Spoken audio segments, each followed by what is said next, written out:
My athletic career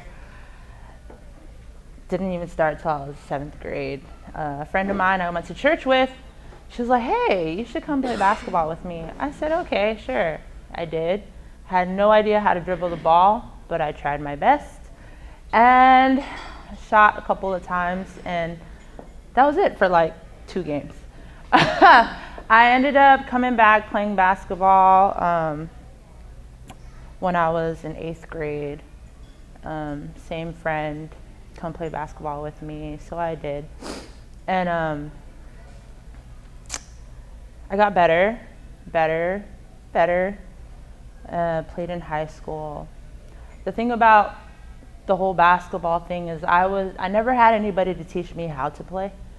It was really just me just going outside, shooting around, doing it all on my own. My parents didn't really want me to play sports. They're like, it's a waste of time. Nobody's gonna take you. Nobody's gonna, be there or whatever. I'm like, okay. High school came. I ended up starting doing track. Was pretty good at it. What I do regret though was working out. I never really worked out, I just went out and did it. And I think that really took a toll on my body. Let's see here. What else? I'm really bad at stories. 4 years, I did go to state all 4 years in track. Got some medals there. First place medals, 4x1, 4x2. 3rd place, usually I was 3rd place in the 200 and the 100. Ended up getting a letter from Western Washington State, and a letter for track, and then a letter for basketball at Pierce College. My mom didn't want me to go to Western, so I ended up going around the corner to Pierce College. Got a full ride there, and I think someone said something about when you get a boyfriend, you're and you're an athlete, you kind of go down, right? So that actually happened to me. First year was pretty good in basketball, school and everything, and then I moved in with my boyfriend at 19. We got an apartment together, and he was working at the YMCA. I was working for Pier 1 Imports. It's a pretty good job. I was getting paid a lot for, not having any experience anywhere. I ended up, his job stopped giving him hours. So with my mindset, I'm like, what can I do to help the person that I'm with or my family? That's just my mindset. I ended up getting another job. This guy, I was in the church choir. He was a manager at the commissary. So I worked there on the weekends. I worked a lot. You guys know, practice, I can't be proud. I work a lot. So that's where it started. I ended up working 2 jobs. I was working 10 hours at my other job. I wasn't able to go to class. And then I worked 3 days at the commissary from like 3 to closing. So I dropped out. And then I ended up playing basketball, rec basketball on base at Fort Lewis in the morning, probably like around 6 o'clock. Met a guy, he was coaching little kids basketball every morning. I said, hey, how can I help? Can I come help you guys? I'm not doing anything from this time to this time. He said, every Sunday, we're here. Come and help us out. I said, okay. So I did that. He helped these kids get scholarships while they're in high school, helped these kids get into leagues during the summertime. And he looked at me and he was like, do you still want to play basketball? I said, I guess I could. I can. He was like, okay, well, I know this school. This is the NAIA in Olympia. She's looking for a point guard. I was like, okay. He gave me the time, location. I ended up going here. going there, tried out. She was like, hey, I got a partial scholarship if you want it. Come play. I was like, oh, okay. I'll go over here. So I ended up quitting the commissary job, stayed with Pier 1 part-time, and which is, okay, you guys live here. So Lakewood to Olympia is like, what, 40 minutes? So I would make that commute every day. Yeah, that was something that I had to deal with.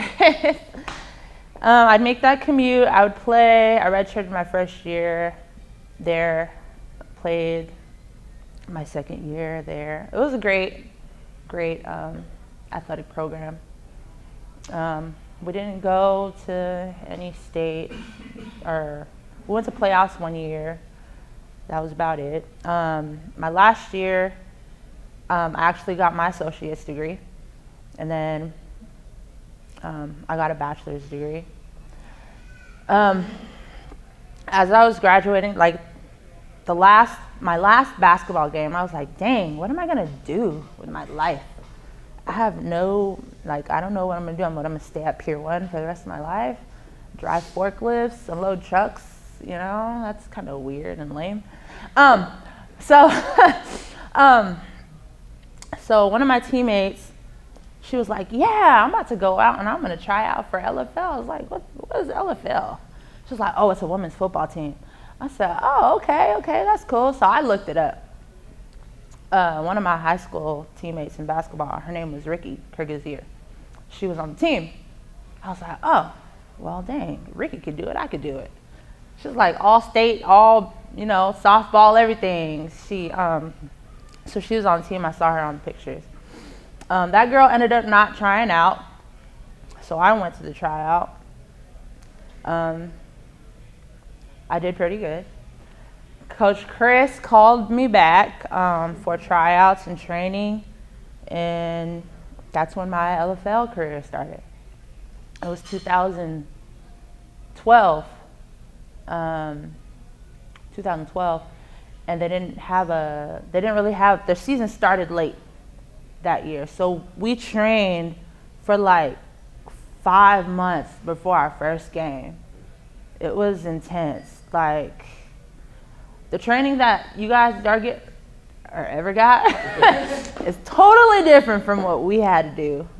It was way more intense and a lot harder than what's going on now. So where was I? 2012. Yeah, 2012. My first game was at the Pacific Cup when we played against, I want to say Canada. Yes. It was Canada. We played against Canada.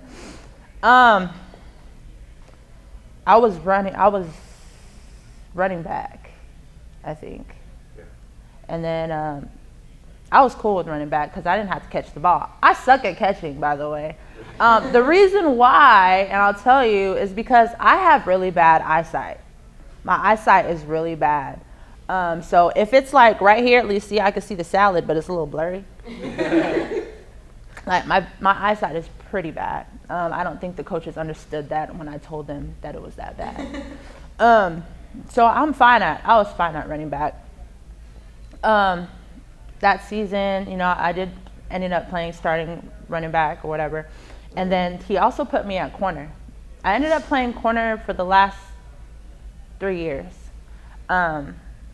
Again, I told Coach Chris, my eyes are bad, man. Like, first of all, you got me looking at this girl. Let's say you're the wide receiver I'm defending, right? I'm corner. I'm looking at you. I'm not looking at the quarterback over here. I'm trying to figure out where you're trying to go, okay? So I'm looking at your hips, and then you want me to defend you. Look at what you're going. Look at what you're doing. Try to look in the backfield, and also see if you're looking for the catch. Like, that's a lot. That's a lot. That's a lot to do, So, I guess it kind of worked. It kind of worked out for me, but it was really hard. Another thing that I had to deal with was injuries. A lot of people don't know how bad my feet are. I have really bad feet. This is what I wanted to talk about, the whole dressing up thing. I got these heels on, right? Before I came here, I had Air Forces on. I didn't wear these all the way here. I just put them on in the car. And then I had them off while I was sitting down. I have really bad feet. I have flat feet. So my feet roll inward like this. After every game, no matter what I do, my feet are aching. My feet are sore. If you ever see me limping, it's because my feet hurt. My feet kill me. So that's something that I have to deal with. I went to get orthotics. Those don't help. I just got them a couple months ago. Those don't help. I think Chris, working with Dr. Weber, I met Chris. He did wonders for my feet as far as taping them before games. So did Megan. Megan was great as well. And so, yeah, just backtracking on, you know, I know that you said something about your parents, whatnot. My parents also, you know, struggled. We had struggled in that department as well. I was never really home. I never wanted to be home. I was always at my aunt's house, mostly with boys. They always wanted to go outside, and I would just be over there clicking, watching TV, which also brings me to work ethic. As far as when it came to sports, my work ethic wasn't there until I actually got to college.